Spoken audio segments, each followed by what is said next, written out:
ఈరోజు రాష్ట్రం అంతా కూడా కూటమి ప్రభుత్వం సంబంధించిన నాయకులందరూ కూడా సుపరిపాలన తొలి అడుగు గడప గడపకి ఈరోజు తెలుగుదేశం పార్టీ నాయకులు, జన సైనికులు, బీజేపీ నాయకులు అందరూ కూడా ఒక మంచి కార్యక్రమాన్ని చేపట్టి చంద్రబాబు నాయుడు గారు అందరికి కూడా ఆదేశాలు ఇచ్చి మరి ప్రతి ఒక్క ఇంటికి కూడా వెళ్ళి ఈ సంవత్సరం కాలంలో మేము చేసిన కార్యక్రమాలు కావచ్చు, మేము చేయబోతున్న కార్యక్రమాలు కావచ్చు, ఇవన్నీ కూడా మన రాష్ట్ర పరిస్థితి కూడా అన్నీ కూడా ప్రజలకి చెప్పడమే కాకుండా ఈరోజు ఈ సంవత్సరం కాలంలో వైసీపీ నాయకులు ఏ విధంగా మేము చేసిన పనులను కూడా తప్పుదావ పట్టించడానికి తప్పుడు ప్రచారాలు చేస్తున్నారనేది కూడా ఈరోజు ప్రజల్లోకి తీసుకెళ్లాల్సిన అవసరం ఎంతైనా ఉంది. ఎందుకంటే ఈరోజు ఈ రాష్ట్రంలో కూటమి ప్రభుత్వం వచ్చిన తర్వాత ఏదైతే చంద్రబాబు నాయుడు గారు, పవన్ కళ్యాణ్ గారు, బీజేపీ ఎన్నికలకు ముందు ఇచ్చిన హామీలు నెరవేరుస్తున్నామా లేదా, ఈరోజు అసలు పరిపాలనే పక్కన పడేసి కక్ష రాజకీయాలు చేసిన వైసీపీ నాయకులు మా గురించి మాట్లాడుతుంటే చాలా విచిత్రంగా, విడ్డూరంగా ఉంది. ఎన్నికలకు ముందు చంద్రబాబు నాయుడు గారు ఇచ్చిన హామీలు డిఎస్సి పైన సంతకం పెడతామన్నాడు, పెట్టడం జరిగింది. ఏదైతే ల్యాండ్ గ్రాబింగ్ అంటే భూ హక్కు చట్టాన్ని రద్దు చేస్తామని చెప్పినారు, రద్దు చేయడం జరిగింది. పెన్షన్ ఒకేసారి పెంచి 4,000 రూపాయలు ఇస్తామని చెప్పినాడు, పెంచినారు, టైంకి పంచుతున్నారు. అదే కాకుండా సంవత్సరానికి 3 గ్యాస్ సిలిండర్ ఇస్తామని చెప్పినారు, ఆ కార్యక్రమం ఆల్రెడీ మొదలైంది. తల్లికి వందనము కార్యక్రమం పేరు పైన ఎంతమంది పిల్లలు ఉంటే అంతమందికి డబ్బులు తల్లి అకౌంట్ లో వేస్తామని చెప్పినాము, ఆ స్కీమ్ కూడా స్టార్ట్ అవ్వడం జరిగింది. మరి అదే కాకుండా రైతులకు వేస్తా అన్న డబ్బులు కావచ్చు, లేకపోతే మహిళలకి ఉచిత బస్సు ప్రయాణం కావచ్చు, ఆగస్టు 15 నుంచి మొదలవుతుందని చెప్పి చంద్రబాబు నాయుడు గారు చెప్తుంటే ఇవన్నీ ఎక్కడ ఏమీ కనిపించట్లేదు. ఎంతసేపు ఉన్నా తెలుగుదేశం పార్టీ ఏమీ చేయలేదు, ఏమీ చేయలేదు, ఏమీ చేయలేదు అని చెప్పి మాట్లాడుతున్నారే తప్ప చేసిన కార్యక్రమాలు ఎందుకు మీరు మాట్లాడలేకపోతున్నారు? నిజంగంటే మీరు గుండె మీద చేసుకొని చెప్పండి. పెన్షన్లు పంచలేదా? టైంకి అందజేయట్లేదా? అధికారులకి జీతాలు కట్టి టైంకి రావట్లేదా? మండలానికి 2 కోట్ల రూపాయలతో ఈ సంవత్సరం కాలంలో అభివృద్ధి కార్యక్రమాలు చేయలేదా? ఎక్కడైతే రోడ్లకి గుంతలు పడి ఉన్నాయో అవన్నీ కూడా పూడ్చలేదా? ఇవన్నీ కూడా చేస్తుంటే ఎందుకు వైసీపీ వాళ్ళు ఓడ్చుకోలేకపోతున్నారు అనేది కూడా ఒకసారి మనం అందరం కూడా ఆలోచించాలా. మేము చేసే పనుల మీద మాత్రమే మేము దృష్టి పెడుతున్నాం. తమ్ముడు మాట్లాడుతూ 3 నిమిషాలు ఇంకొక మాట అన్నాడు, నా సొంత కార్యకర్తలకి నేను అన్యాయం చేస్తున్నానంట. ఒక్క కార్యకర్తని అంటే కార్యకర్త తప్పు చేయకపోతే నా వల్ల ఎటువంటి ఇబ్బంది ఉండదు. కార్యకర్త తప్పు చేసింటే నా వల్ల డెఫినెట్ గా ఇబ్బంది పడి ఉంటాడు. సో ఏ కార్యకర్తల గురించి నువ్వు మాట్లాడుతున్నావు, నువ్వు పేరు ఎత్తి చెప్పు. నువ్వు తెలుగుదేశం పార్టీ భూమా కుటుంబంలో భూమా వర్గానికి సంబంధించిన ఏ కార్యకర్తకి అన్యాయం చేస్తున్నా నేను? మీరు గతంలో వర్కులు వచ్చినప్పుడు కాంట్రాక్టర్లకు ఇచ్చుకొని కార్యకర్తలను ఇబ్బంది పెట్టి ఆర్థికంగా మీరు ఈరోజు నేను రైట్ రాయల్ గా చెప్తున్నా నేను. అవును, వర్కులన్నీ కార్యకర్తలకే ఇచ్చినాము, కాంట్రాక్టర్లకు ఇవ్వలేదే. కార్యకర్తలు గతంలో ఇబ్బందులు పడ్డారు కాబట్టి కార్యకర్తలకు ఇచ్చుకున్నాము. ఏ కార్యకర్తకు అన్యాయం చేశామని చెప్పండి. ఒక్కరి పేరు చెప్పమని చెప్పండి. 3 నిమిషాలు మాట్లాడినారు కదా, ఒక్కరి పేరుని మాట్లాడగలిగినాడా? లేదు. అంతేకాకుండా ఇంకోటి, మొన్న జరిగింది జుట్టు సవాలు కాదు, గేట్ల సవాలు. గేట్ల సవాల్లో ఏం జరిగిందండి? నేను ఇప్పుడు ఓపెన్ గా చెప్తున్నాను, తమ్ముడు నాని నువ్వు ఫోన్ చేసి మీ సర్పంచ్ సీసా వెంకటేశ్వరుని పక్కన పెట్టి నాకు కమిషన్ ఇవ్వండి, 25 లక్షలు నాకు కమిషన్ ఇవ్వమని నువ్వు అడిగినావా లేదా? నువ్వు మీ ఇంటి దేవుడు నరసింహస్వామి మీద ఒట్టేసి నువ్వు చెప్పు. సీసా వెంకటేశ్వరుని పక్కన పెట్టండి, రాజకీయం గబ్బులేపుతున్నాడు, డబ్బు నాకు గట్టండి, డైరెక్ట్ గా సవాల్ లేకుండా ఎవరు రానికుండా చేస్తానని నువ్వు మాట ఇచ్చినావా లేదా? అర్ధరాత్రి నాకు ఫోన్ వస్తే నేను ఒకటే చెప్పిన, మనకి పోతే పోయింది, ఎక్కడ కూడా కాంప్రమైజ్ కాకండి, ఒక్క రూపాయి కూడా అవతల వాళ్ళకి ఇచ్చేది లేదు, పోటీకి వస్తారేమో రమ్మని చెప్పండి అని చెప్పినాము. ఎక్కడ వచ్చినారు పోటీకి మీరు? సవాళ్ళు జరిగినాయి, పోలీస్ డిపార్ట్మెంట్ అంతా పెట్టించినాము, ఎక్కడ కూడా ఒక్క గొడవ జరగలేదు. వైసీపీ నాయకులు వచ్చి లోపల కూర్చున్నారు కదా, ఎందుకు పాడలేకపోయినారు వైసీపీ నాయకులు? వద్దని ఎవరైనా అన్నారా? మీరు సవాలు పాడరు, ఎవరికైనా మా వాళ్ళకి వస్తే అది మేము దౌర్జన్యంగా తెప్పించుకున్నామని చెప్పి మాట్లాడతారు. నీకు ఏ మాత్రమైనా, నీకు ఎమ్మెల్యేగా పనిచేసిన ఎక్స్పీరియన్స్ ఏ మాత్రం 1% అన్నా ఉంటే నువ్వు పిచ్చి పిచ్చి మాటలు మాట్లాడవు తమ్ముడు నాని. ఇప్పుడైనా నువ్వు తల్లి చాటు బిడ్డగా బయటికి రావాలని అనుకుంటే కొంచెం బుర్ర ఉపయోగించి ఏం జరుగుతుంది, ఎందుకంటే నేను అన్ని ఓపెన్ గా చెప్తా. నువ్వు 60-40 నాయన అడిగినారా లేదా? మొన్న 60-40 మీరు అడిగినారా లేదా? నేను వద్దనా లేదా? లేకపోతే ఇట్లాగే సాక్షులు రాపిస్తాము, పై లెవెల్లో నా మీద కంప్లైంట్ వేరే విధంగా ఇప్పిస్తాము, లోపల ఇంకొకరితో చెప్పిస్తామని చెప్పి నువ్వు అన్నావా లేదా? మీరు అన్న రోజు వచ్చి మీ దేవుడి మీద ఒట్టేసి చెప్పమనండి. సో మీరు నాతో పెట్టాలనుకుంటే, నా గురించి మీరు మాట్లాడాలనుకుంటే నేను అన్ని ఓపెన్ గా మాట్లాడతా. మీరు అర్ధరాత్రి నాతో సమావేశాలు జరిపినవన్నీ కూడా నేను బయటికి చెప్పాల్సి వస్తుంది ఎవరి ద్వారా అనేది. సో నాతో మీరు దయచేసి ఇటువంటి రాయబారాలు పెట్టుకోకండి. నేను వదులుకుంటా కానీ రాజకీయము అవతలతో కాంప్రమైజ్ అయితే కాము. అది దయచేసి వైసీపీ నాయకులు గుర్తు పెట్టుకోవాలా. నా సంగతి దేశం అందరికీ కూడా కాంప్రమైజ్ కానని తెలుసు, అందరికీ తెలుసు. నిజంగాంటే మీ వైసీపీ నాయకులు మేము తప్పుడు కేసులు పెట్టామని చెప్పి మాట్లాడుతున్నావా తమ్ముడు? ఎవరి మీద పెట్టామని చెప్పు.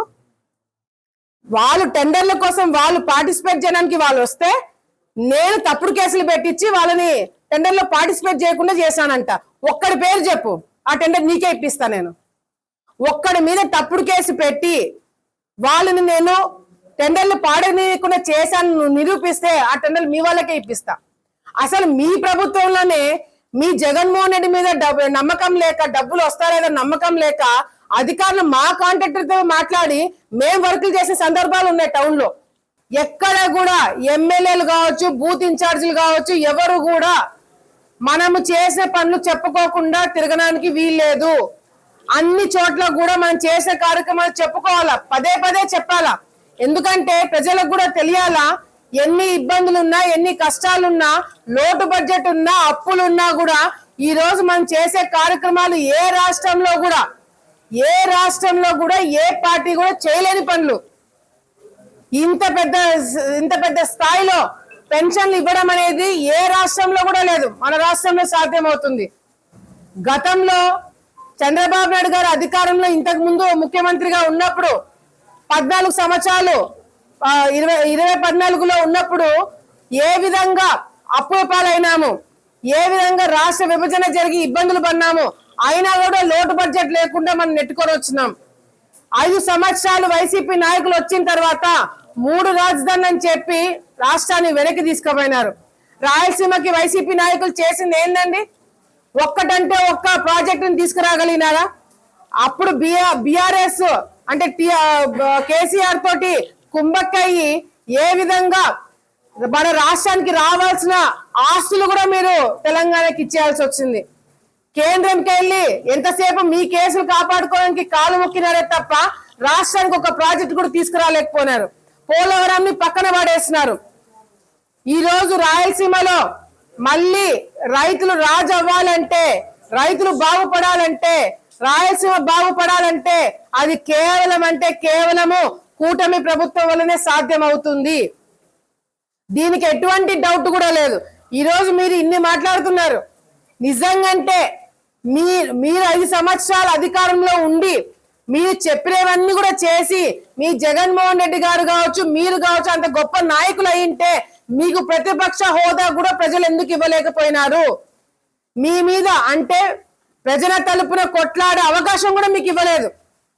ఈ రోజు జగన్మోహన్ రెడ్డి గారు ఎక్కడైతే గాంజాయి అమ్ముతున్నారో, ఎవరైతే కేసులు పెట్టుకొని వాళ్ళు తప్పుడు కార్యక్రమాలు చేస్తున్నారో వాళ్ళ దగ్గరికి వెళ్ళి వాళ్ళకి ధైర్యం చెప్తాడు జగన్మోహన్ రెడ్డి.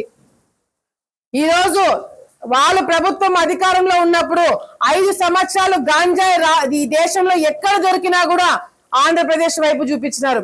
ఏ ఒక్క రోజైనా జగన్మోహన్ రెడ్డి గారు బయటికి వచ్చి గాంజాయి వాడకండి, డ్రగ్స్ వాడకండి, యువత చెడిపోతారని ఒక్కసారి అంటే ఒక్కసారి చెప్పగలిగినారా? ఎందుకు జగన్మోహన్ రెడ్డి గారు డ్రగ్స్ గా అగేన్స్ట్ గా చెప్పలేకపోయినారు? ఎందుకంటే లోపల డ్రగ్స్ ని గాని గాంజాయిని గాని సప్లై చేసిందే వైసీపీ నాయకులు. ఈ రోజు నేను చెప్తున్నాను, ఈ రాష్ట్రం బాగుపడాలన్నా, ఈ రాష్ట్రం ముందుకు వెళ్ళాలన్నా, ఈ రాష్ట్రంలో పరిశ్రమలు రావాలన్నా, చదువుకున్న పిల్లలకు ఉద్యోగాలు రావాలన్నా, ఇక్కడ ఈ రాష్ట్రం బాగుపడాలన్నా కేవలం అంటే కేవలం చంద్రబాబు నాయుడు గారు, లోకేష్లతో మాత్రమే సాధ్యమవుతుంది. ఈ రోజు ప్రజలు మేమిచ్చిన హామీలన్నీ కూడా నెరవేర్చడం చాలా సంతోషంగా ఉన్నారు. మీరు ఎందుకన్నా అడ్డుపడుతున్నారు? ఈ రోజు వైసీపీ నాయకులు మీరు ఇన్ని మాటలు అంటున్నారు ప్రభుత్వాన్ని గురించి. మీ ఎమ్మెల్యేలుగా గెలిచిన వాళ్ళు అసెంబ్లీకి రారు.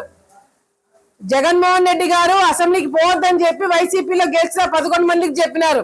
వాళ్ళు అసెంబ్లీకి రారు, ప్రజా సమస్యల గురించి మాట్లాడరు, కానీ జీతాలు మాత్రం ప్రభుత్వం దగ్గర నుంచి తీసుకుంటున్నారు.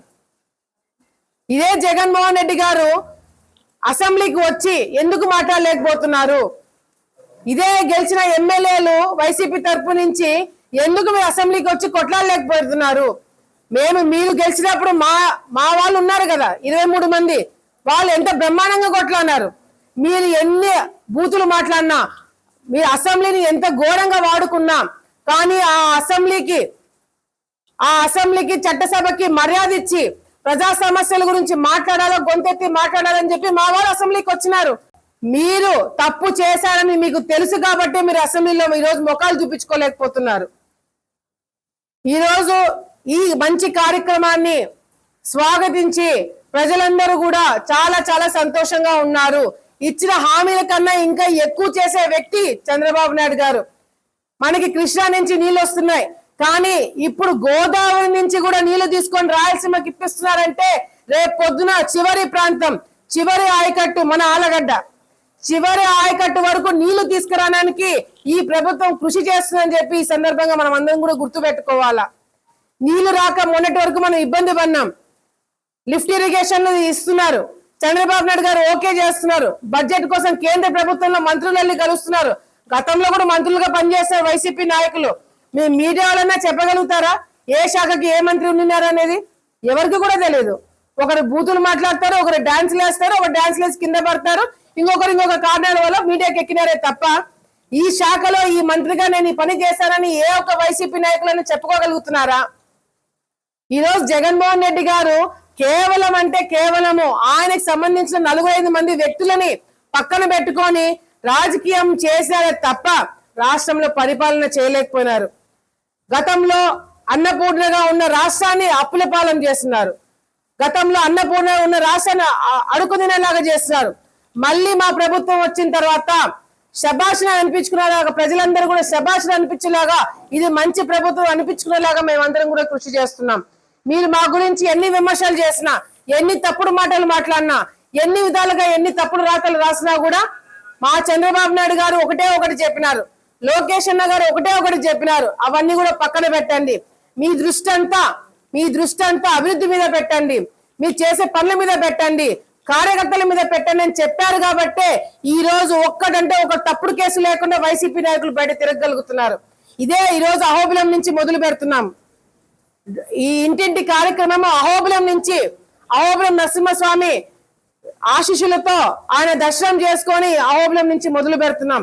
ఇదే అహోబిలంలో ఎంతో మంది మీద తప్పుడు కేసులు పెట్టినారు, ఎంతో మందిని జైలుకు పంపించినారు, ఎంతో మందిని పీడీ యాక్ట్ పెట్టి లోపలికి పంపించినారు.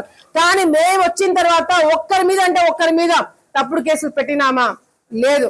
అది వాళ్ళ పరిపాలనకి మా పరిపాలనకి తేడా.